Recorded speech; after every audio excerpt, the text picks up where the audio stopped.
Hello friends, നമുക്കൊരു Swift type 3 full system exhaust ചെയ്യാൻ വന്നിട്ടുണ്ടായിരുന്നു. അപ്പോൾ ഇതിൻ്റെ വർക്ക് കംപ്ലീറ്റ് ആയി. ഇതിനൊരു 4:2:1 ഹെഡറാണ് നമ്മൾ ചെയ്തേക്കണത്. നിങ്ങൾക്കറിയാലോ, ഈ ടൈപ്പ് 3 സ്വിഫ്റ്റിന് ഒരു ഇത്തിരി പെർഫോമൻസ് കുറവുണ്ട്. പ്രത്യേകിച്ചൊരു ലോ എൻഡ് ടോർക്ക് ഇത്തിരി കുറവാണ്. അപ്പോൾ ഇതിൻ്റെ ലോ എൻഡ് ടോർക്കും മിഡ് റേഞ്ച് പെർഫോമൻസും ബെറ്റർ ആക്കാൻ വേണ്ടിയിട്ടാണ് ഇതിന് 4:2:1 ഹെഡർ ചൂസ് ചെയ്തത്. ഇതിൻ്റെ 4 സിലിണ്ടറിൽ നിന്ന് വന്നേക്കണ പ്രൈമറി പൈപ്പുകളെല്ലാം ഓരോ ഈക്വൽ ലെങ്ത്താണ് ചെയ്തേക്കണത്. പിന്നെ സെക്കൻഡറി പൈപ്പും 4:2 ആയിട്ട് വന്നേക്കുന്ന സെക്കൻഡറി പൈപ്പും ഈക്വൽ ലെങ്ത് തന്നെയാണ്. അതുകൊണ്ട് തന്നെ നല്ല ത്രോട്ടിൽ റെസ്പോൺസും നല്ല ടോർക്കും കിട്ടുന്നുണ്ട്.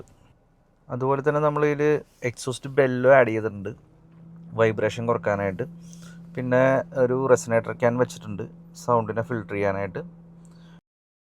ഇതിൽ വാലട്രോണിക് ക്യാൻ നമ്മുടേതല്ല, നമ്മുടെ കസ്റ്റമർ വാലട്രോണിക് അല്ല. ഇതിലൊരു ബൊർലയുടെ റെപ്ലിക്ക ക്യാൻ ഇതിൽ ഇരുന്നേച്ച ക്യാൻ തന്നെയാണ് നമ്മൾ സെറ്റ് ചെയ്തേക്കണത്. അപ്പോൾ നമുക്കിതിൻ്റെ സൗണ്ട് ഒന്ന് കേട്ട് നോക്കാം.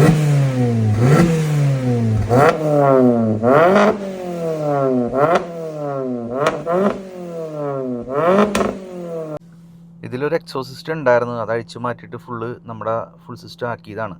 അപ്പോൾ അതിലുണ്ടായിരുന്ന വാലട്രോണിക് ക്യാനാണ് ബൊർലയുടെ റെപ്ലിക്ക ക്യാൻ. നമ്മളിവിടെ കസ്റ്റം ചെയ്യുന്നുണ്ട്. ഓരോ വണ്ടിയുടെ എൻജിൻ്റെ സ്പെക്ക് അനുസരിച്ചിട്ട് ഷെല്ലുകൾ ഡിസൈൻ ചെയ്ത് നല്ല സൗണ്ട് കോഡിൽ ചെയ്തെടുക്കാം. അപ്പോൾ എന്തെങ്കിലും വർക്ക് ഉണ്ടെങ്കിൽ കോൺടാക്ട് ചെയ്യാം, ഞാൻ നമ്പർ കൊടുത്തേക്കാം.